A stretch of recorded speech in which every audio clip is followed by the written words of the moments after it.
di wax ni sunu gan gi ñu ngi koy dalal di ko wax na dal ak jàmm ci jotaay waxtaan wi di bët set waaye rawatina li nga xamante ne bëgg nañ ko waxtaane mu soxal actualité réew mi moom mi ngi tudd Cheikh Oumar Sy nekkoon ancien député fii ci hémicycle bi waaye yàlla dogal na tey jii ni mi ngi bokk ci leader yi nga xamante ni ñoom ñoo jiite li nga xamante ni moom mooy coalition Aar Sénégal waaye jiite pare itam defe naa dañ koy jox kàddu gi rek mu nuyoog mbokk internet yi nga xamante ni ñoom ñooy teewlu seneweb.com Seneweb TV monsieur Sy ñu ngi lay jaajëfal et tamit di la wax ni merci ci wuyu si bi ngir ñu sekk waxtaan wi soxal actualité. merci beaucoup maa ngi leen di remercier bu baax ci invitation bi. di nuyu ñu ma fi fekk ñëpp. di nuyu internet du Seneweb. merci. ñaan yàlla nañu commencé semaine bi ci jàmm. yàlla def ci tawféex. ñaanal ñi nga xam ne tey génne nañu àdduna fële ci Maroc te mu nekk benn drame bu métti mu nekk ñeent drame boo xam ne tey war nañ ci taxaw wax ci bu baax a baax parce que lu nekk la nag lu métti Afrique la yëpp mais suñu njiitu réew yi tamit am nañ ci responsabilité bu mag a mag a mag parce que mënuñu di gis ay une trentaine de personnes ñuy dee nii rek mu mel ni ay bàyyi ma ñuy sànni noonu ci biir àll bi vraiment mu nekk lu ñuy naxarlu mais ñaan yàlla tamit problème yi ñu fi am ñu fi gis ci fan yi yàlla na ci yàlla am saafara. amiin jërëjëf. waaw defe naa noonu rek ñu xuus ci waxtaan defe naa fi mu tàmbalee rek ñu tàmbalee foofu ci li xew international donte xëy na ci réew mi la ñu waroon tàmbale mel na ne gis nañ ay bakkan yoo xamante ni rot na ci ñooñu bëggoon jéggi dugg ci réew tubaab yooyu na waaye yàlla dogal mbir yi demee noo xamante ni ñu bëri ñaawlu nañ réew yi ñu jógee ñoom seeni njiitum réew xëy na taxawaay wu ñu am ci mbir mi ndax ñu bëri daf mel dañ cee gëmm dañuy mujj di focaliser wu sur li nga xamante ni moom moo xew ca G7 ba mu mel ni suñu njiitum réew tamit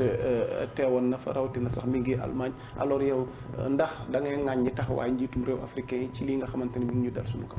waaw si seen responsabilité la parce que tey boo gisee xale yi di génn di dem en masse di dem vers l'Europe lan moo koy indi crise économique moo ko indi une mauvaise prise en charge li nga xam ne tey mooy jeunesse africaine bi tey politique publique yi ñoo échoué parce que bakkan bu rot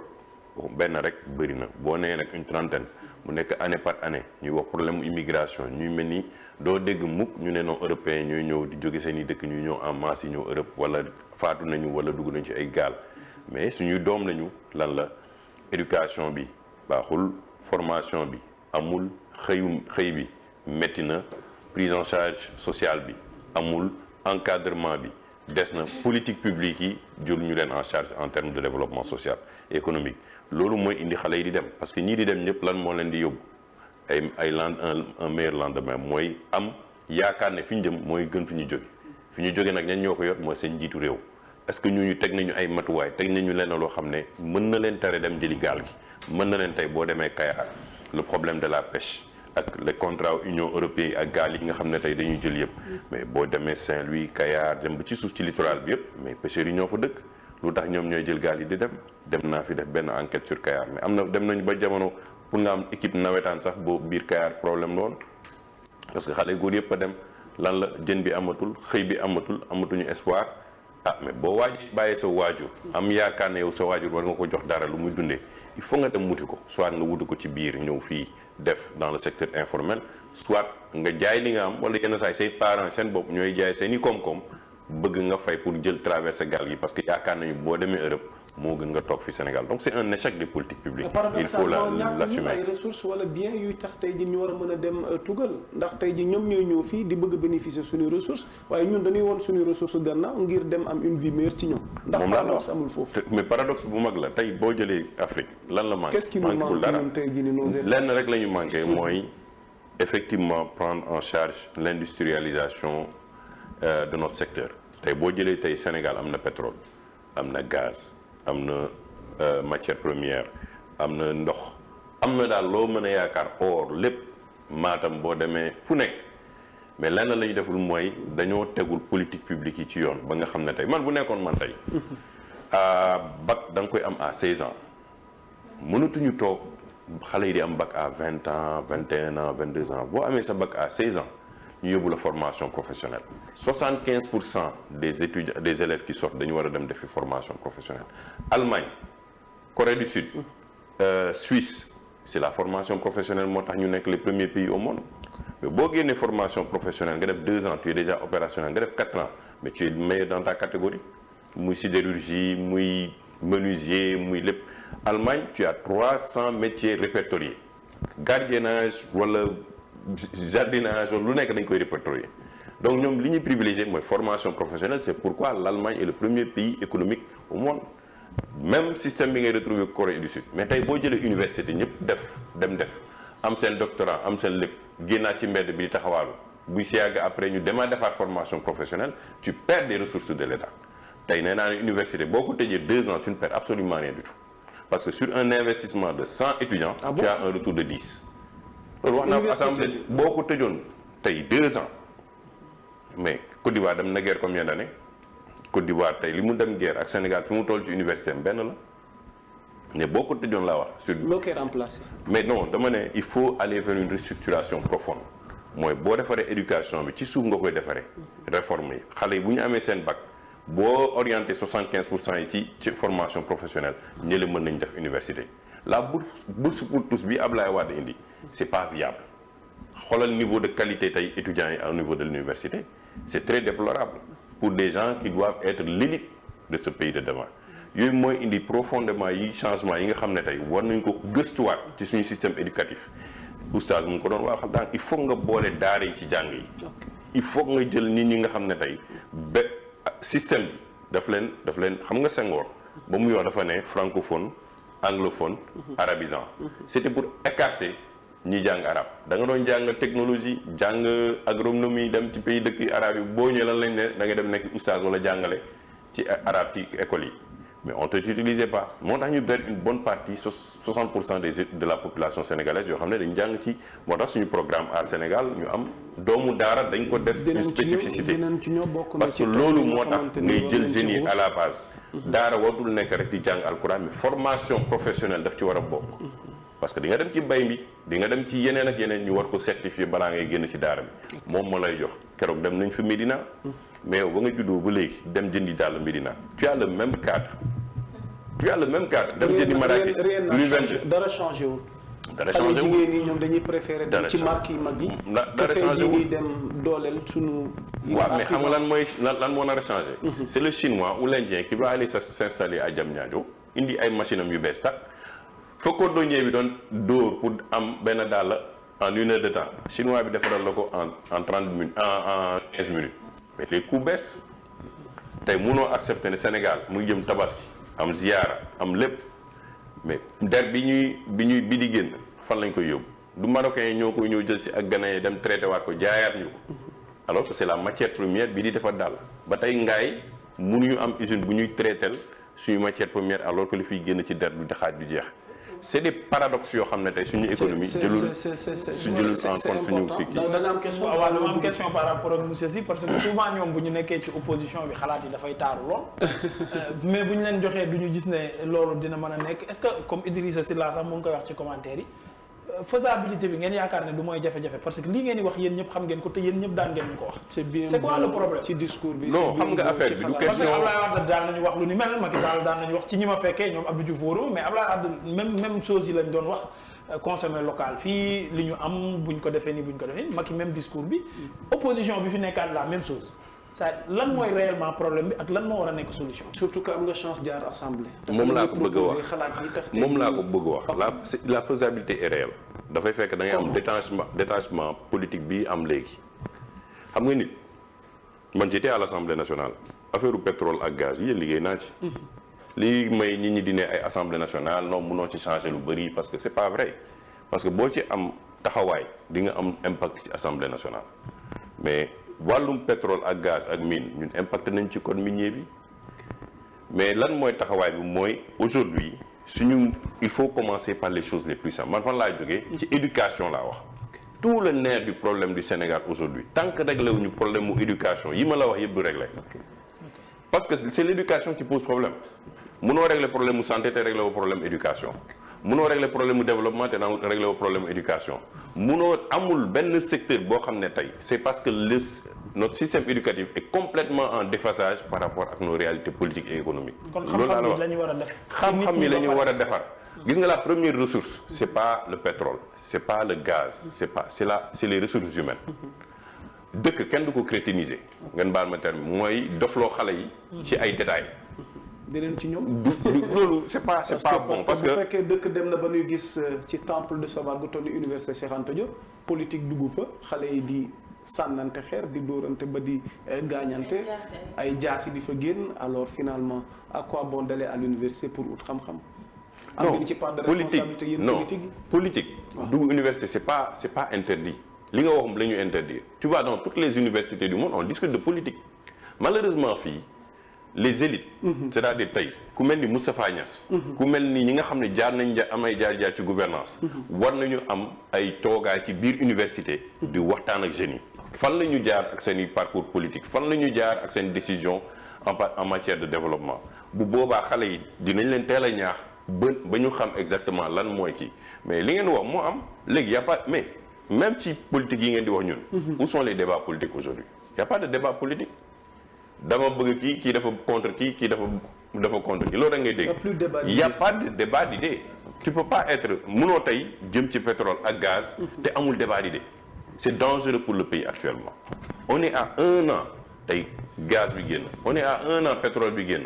mais ñun lan lañ nekk di def nii. di xuloo ci affaire élection di xuloo ci affaire processus électoral kii liste bi dafa war a bokk kii liste bi warul bokk. mais c'est complètement en déphasage ak li ñuy xaar ci kanam.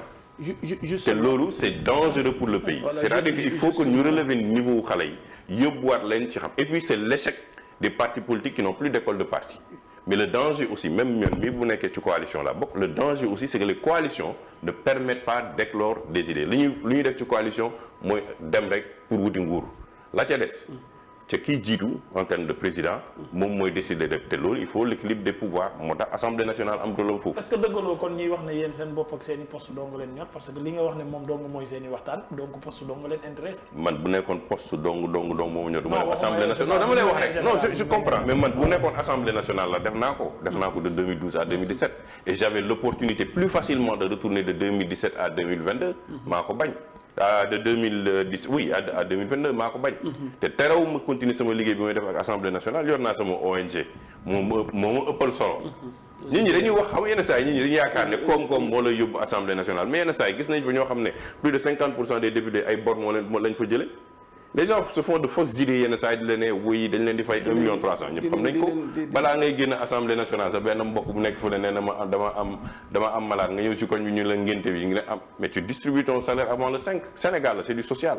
mais du affaire koom-koom moo ñu war a tax a jóg loolu laay wax dañu war a mën a toog ne Sénégal day dem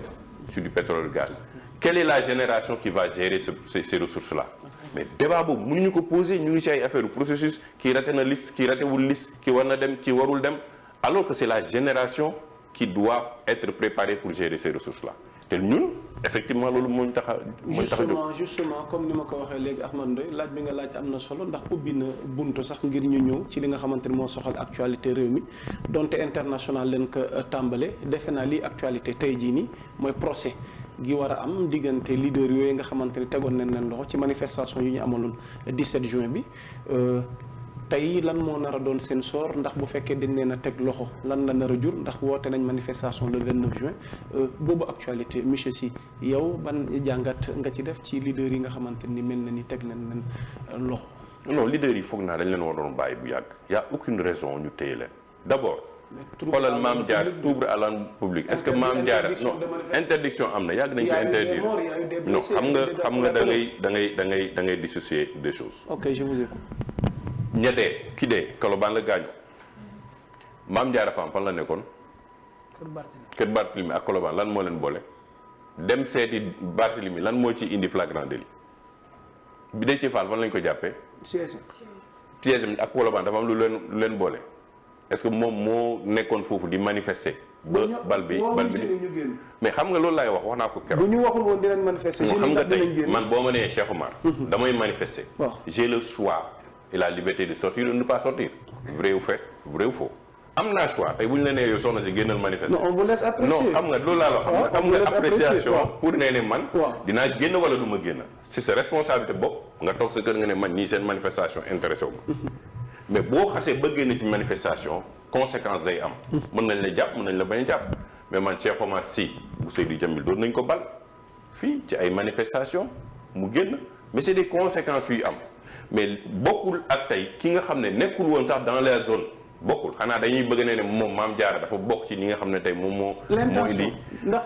mais intention bi kan la est-ce que intention bi parce que l'État a dit non à travers le préfet. oui l'État a dit non à travers le préfet ay raisons. waaw d'accord na loolu mais yéen ngeen def sorti wax ne même bu ngeen waxee non luñ bëgg amal dañ koy amal. non ñun waxuñu ko waaye Yewwi ñoo ne dañuy def seen manifestation de toute façon loolu la ñu wax mu am ngay conséquences. il faut que l'enquête non dama ne le droit à manifester dans la constitution yow sànq wax nga ko. je l'accepte. moom laa la wax donc. normalement tey le 29. war nañu mën a bàyyi manifestation bi am def nañ ko le 8. mais li nar a am tey ak procès bi. ban procès bi ma ne la li ma la wax procès bi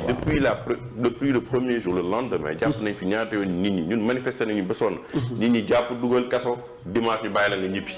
mais y a pas de flagrant délit ci li ma gis ci Déthié Fall gisuma ko ci Ahmed Aïdara lan la Ahmed Aïdara bi ne Guédiawaye doon dox ñu jàpp ko lan la am ba nga xam ne war nañ ko téye tey ba kii c'est juste augmenter la tension il faut aujourd'hui ouvrir des enquêtes sur les 17 morts ak 4 morts yi parce que mënuñu toog ci dëkk boo xam ne bakkan bu rotee rek on passe les politiciens passent ça c'est pas normal. Qu'est-ce qui nous manque pour faire la lumière parce que 14 morts daaw ñett fi mu ne nii. C'est la volonté de l'État. C'est l'État qui est là c'est pas l'opposition qui gère les dossiers c'est l'État qui est là qui doit gérer les dossiers mu teg ko ci table bi mu ne ñii ñoo ko def lii moo xew lii la ñu xam ci enquête bi.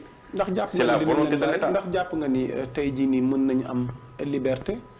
wala tey jii nii bu fekkee des nañ prison ak manifestation yi ñu annoncé ndax réew mi narut a yënguwaat comme ni mu yëngoo le 17. dama gisul raison bu ñu leen war a téye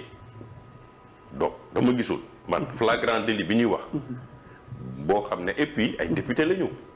mënuñu salfaañe ay immunité parlementaire di jàpp ay député comme kuy jàpp ay xar. ah flagrant délit bi nag. non flagrant délit bi laa la wax lan moo ko justifié ban flagrant délit moo fa am.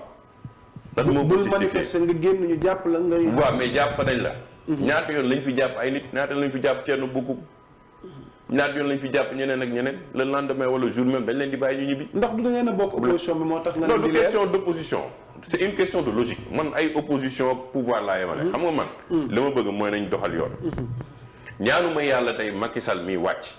ñu koy dàq ci biir Sénégal fii. mais bu defee lu mu war a def loolu laa la expliqué xam nga tey boo nekkee booy téye nguur. da nga ko war a téye avec justice. yemale ñëpp tëddee jaaxaanaay. parce que da ngay sooraale ëllëg ñoom Ablaye Wade jaar nañ fii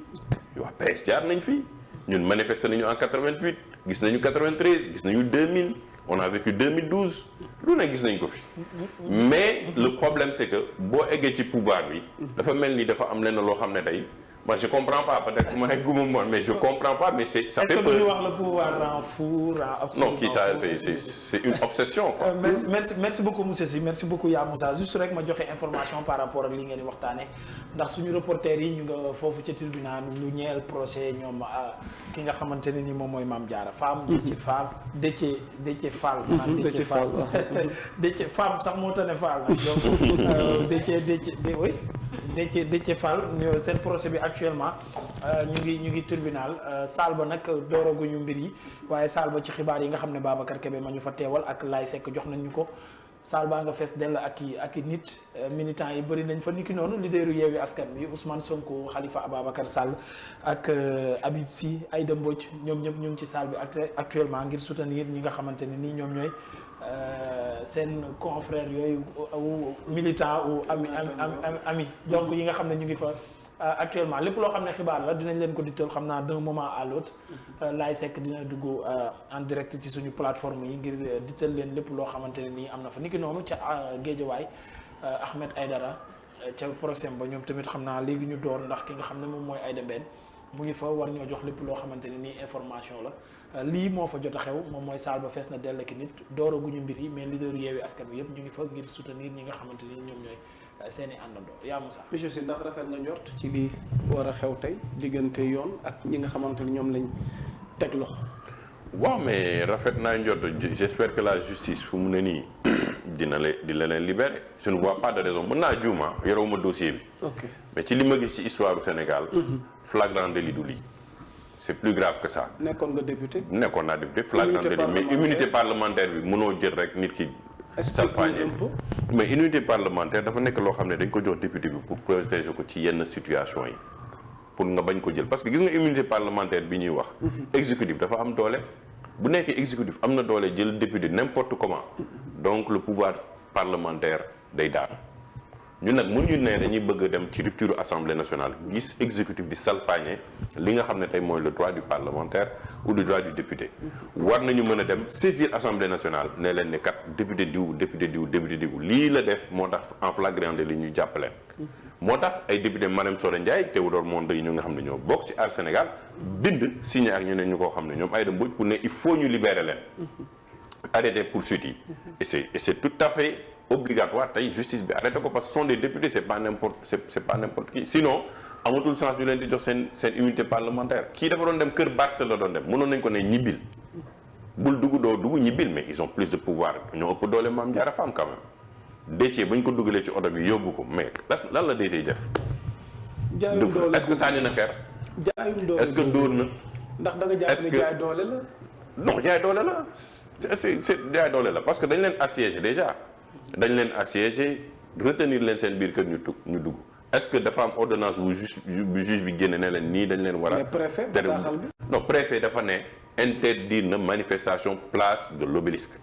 est-ce que dafa bind interdire na kenn ku dem kër Barthélémy Dias jàpp saa boo ma ko mayaan dafa am loo xam ne askan wi yëpp dañ koy wax ngir waa Aar Sénégal. non ci laa doon jot parce que on leur taxe d'opposition silencieuse contrairement à l'autre opposition qui est radicale dafa mel dañu am ñaari opposition ci benn opposition bi nga xamante ni moom moo nekk Sénégal te li ñëpp jàpp mooy que ni combat bi waroon na doon benn combat ngeen booloo doon benn ak leader yi ngeen doon ak expérience yi ngeen am mais mu mel nii dafa mel ni armée mexicaine leen am ndax tey maanaam tey jii nii noonu ngeen di doxalee est-ce que tey jii nii dañuy gis ni yéen du ngeen woote manifester du ngeen génn ci mbedd mi yéen du ngeen woote taal pono du ngeen wax nit ñi nañ leen dem déloger ñi Macky contrairement à l'autre opposition te pourtant ñoom bu ñu ko defee yéen ngeen solidaire ak ñoom. non dañuy xam lan moo ñu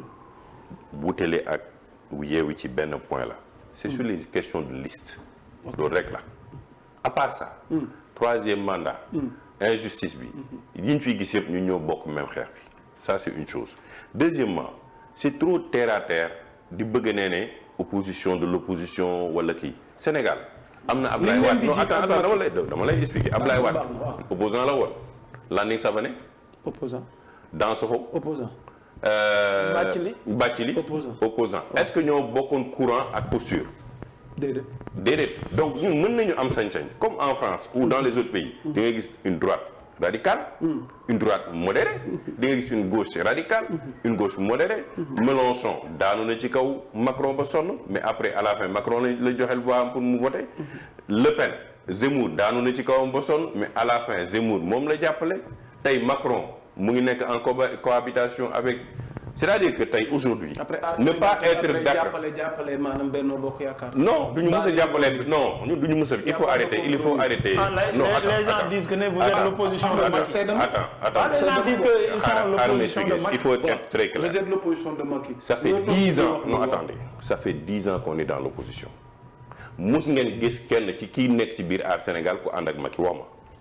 ma kanam yi ma gis non man wax ma rek na xam nga ni da ngay wax lu constant lu intelligent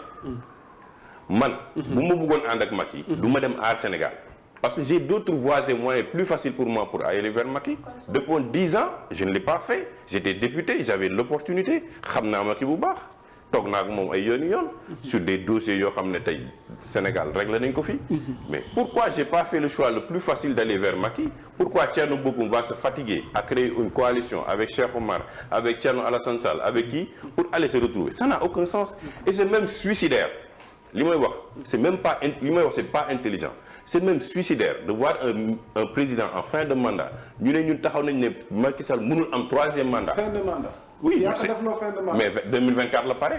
foo ko teg mais c'est clair moom nag qu'est-ce que la constitution dit nul ne peut faire deux mandats consécutifs yow à ta guise à ta manière interprétation moo ko waxal boppam Macky li mu wax mooy nee na moom ba muy jël en 2019 nee na moom c'est son deuxième et dernier mandat moo ko wax man waxuma ko je l'ai dit moi j'ai toujours dit attendez ma defee ne texte bi dafa non moom moo ko wax nee na la constitution dit nul ne peut faire deux mandats consécutifs ci tubaab mooy lan wax ma rek lu toppandoo yu tegloo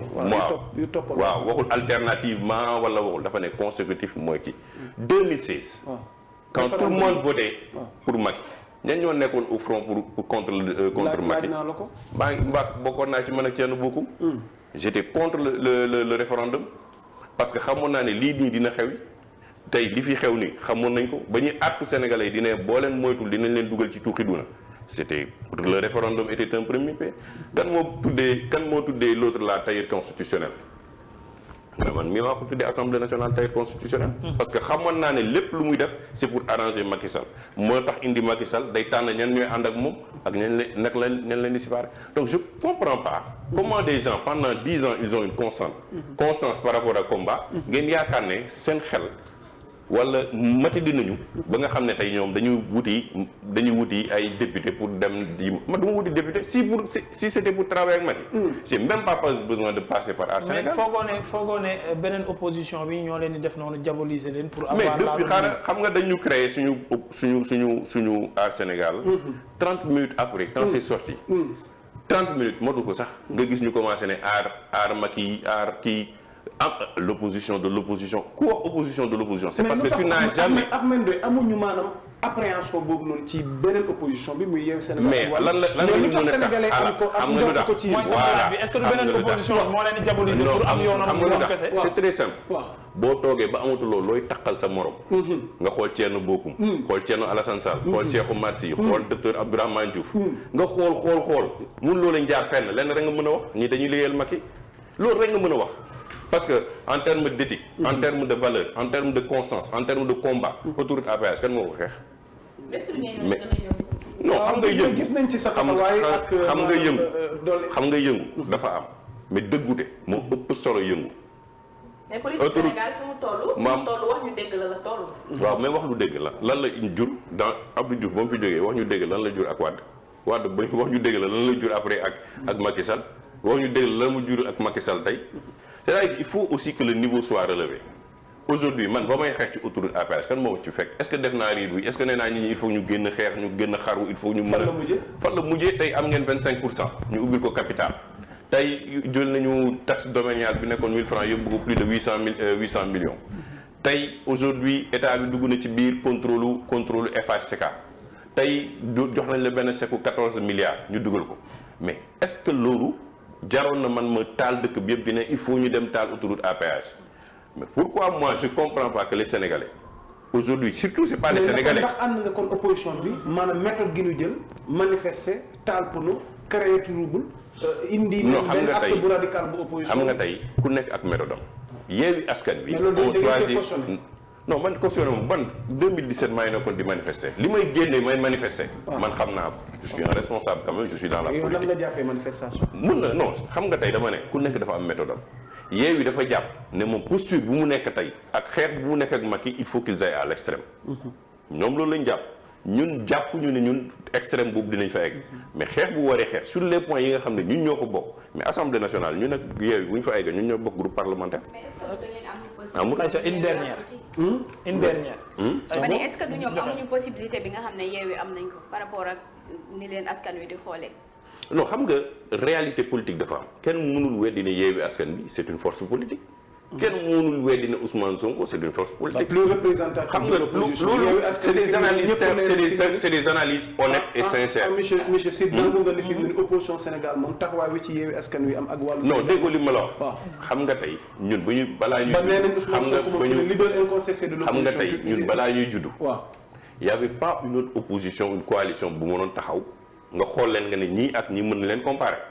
individuellement pris.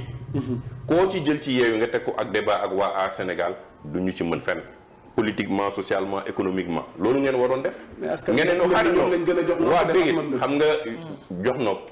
ak débat politique dafa wet puude da ngay ne teg naa Déthié Fall fii teg naa Ousmane Sonko fii teg naa docteur Abdourahmane Diouf fii teg naa Cheikh Oumar Sy fii nañu wax ci débat politique bi léegi dañu wax ci développement Sénégal loolu boobu ngay xamee qualité personnes yi ak seen valeur ak seen mën-mën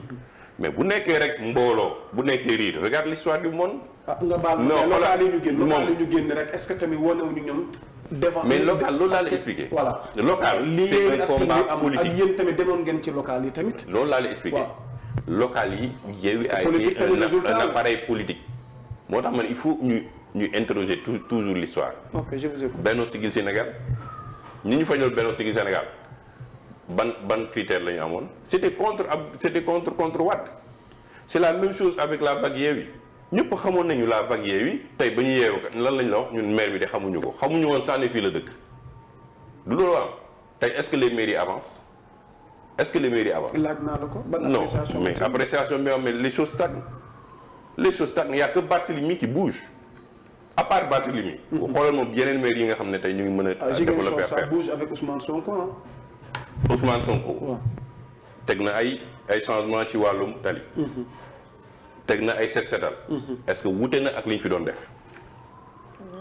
non damay laaj est-ce que wute na ak li ñu fi doon def merci non je veux dire merci beaucoup yaa ngi saa su ma ko mayee ma dugal dernière laaj bi est-ce que jàppoo leen ne nag seen nga baal ma ci kàddu yi yaacaaral gi ngeen nekkee nag moo tax sax sénégalais yi joxuñu leen nopp loolu parce que fi mu toll nii su ñu bëri yéen rek a am dëgg ci situation bii ñu nekk que muy Yewwi que muy Benno ñoom ñëpp tey yoon dafa waroon a dal seen kaw ba du bokk yéen ñi nga xam ne yéen a waroon a génn kaas finalement yéen a ne tekk ñeneen ñi di kaas néew ñu tekk alors que yéen a nekk ci néew ñu tekk buñ ko tegoon ci Yewwi du bokk néew ñu tekk de néew ñu tekk de l'histoire ba kontaanoon ngeen jàpp ni monsieur Kat ñun néew ñu tekk de bu Sénégal yi xoolee li ñu bind lii yëpp waxoon nañ ko sénégalais yi ba conseil constitutionnel di waaj a jël décision on était les premiers à sortir ne conseil constitutionnel décision bi baaxul. mais après ci ngeen ci yëpp wàccoo leen xeex ko defal nag. ngeen am dëgg wàccoo leen xeex ngeen toog croiser les bras. defal nag xam nga xeex ak xeex dafa am. xam nga li ma riirandoo. li may wax tout le temps. Cheikh Anta Diop ba muy xeex. naka la xeexee. xam-xam. léegi kan moo ko ëppoon doole. kenn déedéet Senghor moo ko ëppoon doole. tey dans l'histoire non xaaral defal nag dans l'histoire du Sénégal. kan la ñuy gën a cité. Cheikh Anta. fàtte nañu Senghor xeex day am da ngay xam ni ngay defaree sa xeex ak ni ngay jàkkaarle sa non déedéet honorable façon gii ñu bëgg non carrément la déedéet defal nank dama la ne tey en termes de référence regardez toutes les 15 dernières années et tous les partis politiques qui sont nés et tous les livres qui sont sortis on parle de qui Cheikh Anta la ñuy wax c'est selon bu la neexee mais Cheikh Anta la ñuy wax mais nañu xaar ku jege ñun ñu ngi ci terrain bi tey aujourd'hui ñu ngi yëngatu ci Tamba ñu ngi wàcc ñu ngi dem dans le nord ñu ngi def suñu pré-campagne mais la décision c'est le 31 juillet la koy Sénégalais yi def tey lan la lay Sénégalais yi di wax am na ñoo xam ne boo ñëwee dañ lay dem ba ñu demee ci cordonnier yi ba ñu demee Thiès ba ñu demee fu nekk dañ leen ne ngir yàlla war a suuli ñun dañoo sonn ci coow li parce que yéen rek yàlla ñu fi indiwul coow fexe leen ba ñii nga xam ne ñoo fi nekk te waruñu woon bokk mooy benn bokk yaakaar ala kulli xaan waru woon bokk Yewwi ñoom ñooy waxal seen bopp ne seen liste baaxul mais conseil constitutionnel moo indi tuuxi duna bi parce que bu leen supprimer woon ñoom ñaar ñëpp aujourd'hui ngeen toog seetaan aujourd'hui après non duñ toog seetaan ñu ngi def non ñun suñu xam nga tey quand on a dit ça qu'est-ce qui s'est passé mais waa Yewwi ñoo génn nañu di xataraay wooy ñun dañ leen waroon a supporter mais tu ne peux pas aujourd'hui consciencieusement et honnêtement nga ne da ngay dem ci nguur ngay reprocher ki nekk ci nguur ci ay erreur am yow ngay def erreur nga ne dañ lay supporter ci say erreur fa may daanelee mooy lan dem nañu classe di jàng yow nee nga yow tu ak moom nee ngeen yéen vous avez toujours pris premier ex aequo ñu ñëw ñeneen ñu leen indi leen big bleu ñu di big rouge ñu leen génn leen salle bi mun leen def concours bi ñu def concours bi pare yéen ñi ngeen xam ne nee ngeen ne yéen vous êtes très fort vous êtes venu à midi ngeen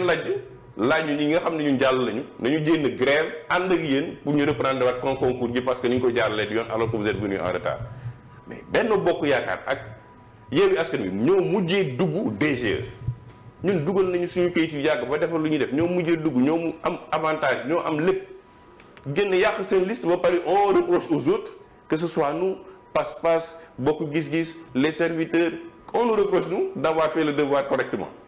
mais ça aussi les journalistes ont une part de responsabilité. Non, si une part de responsabilité non attends. Comment une part de responsabilité c'est-à-dire qu'aujourd'hui man xam nga part de responsabilité bi lan la il faut venir dans les faits et dans l'histoire comment aujourd'hui qu'est-ce qui s'est passé ba situation bi ñëw wax nañ faut le dire. gars yi wax nañ ko. mais loolu mooy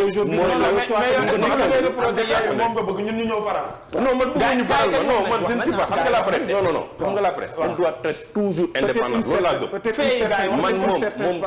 elle doit être toujours indépendante mais tu entends aujourd'hui dans la presse des chroniqueurs qui te poussent à vouloir dire que il faut coûte que coûte selon la situation du pays que ñu reporte élection yi les élections doivent se tenir le 31 juillet xam nga lu tax parce que boo ko tenir il y aura report ou pas? Il y aura pas report xamul tax warul am report parce que tu vas entrer dans une phase. Yewwi dafa fas yéene boycotté monsieur Sy. mais Yewwi nga wax. moom na boycotté lu tax bu Yewwi boycotté ñi ci ne si war ko topp. mais vous oubliez qu'en 2019. il y avait eu 27 candidats à la présidentielle. Seuls 5 sont passés. Qu'est-ce qui s'est passé? Est-ce que reporté nañu présidentielle bi en 2019? Seuls 5 moo ëpp li ñu dindi bi yoon on a que 17 on a que 15 yi 8 yi ñooy jàll kenn moo ne da koy boycotté. En 2019 on a eu 27 candidats ñoom ñëpp la ñu éliminé mu des 5. 5 yi tey am na ñoo xam ne ñu ngi ci opposition bi jàlloon nañ dem présidentielle est-ce que soutenir nañu ñi nga xam ne tey dañ leen recalé woon ci parrainage mais il faut être honnête par rapport à l'histoire. Aujourd'hui il faut que les élections se tiennent à date échue on en tire les conséquences le 1er août nee na code procédure électorale bi baaxul conseil constitutionnel li muy décider baaxul liste bi dañ ko war a defaraat c'est ça l'honnêteté foofu la ñu war a jëm. D'accord. mais waruñu mën a tey nee na élection yi parce que benn kuréel des nañ ko. merci beaucoup. élection dañ fay day am. merci beaucoup élection moom. ala kulli xaalin day am. merci beaucoup kooku moom kenn mënu ci dara. jërëjëf honorable monsieur Sy ñu ngi kontaan bu baax a baax ci waxtaan bi dañuy ànd ak yow rek parce qu'il est 10 heures passé de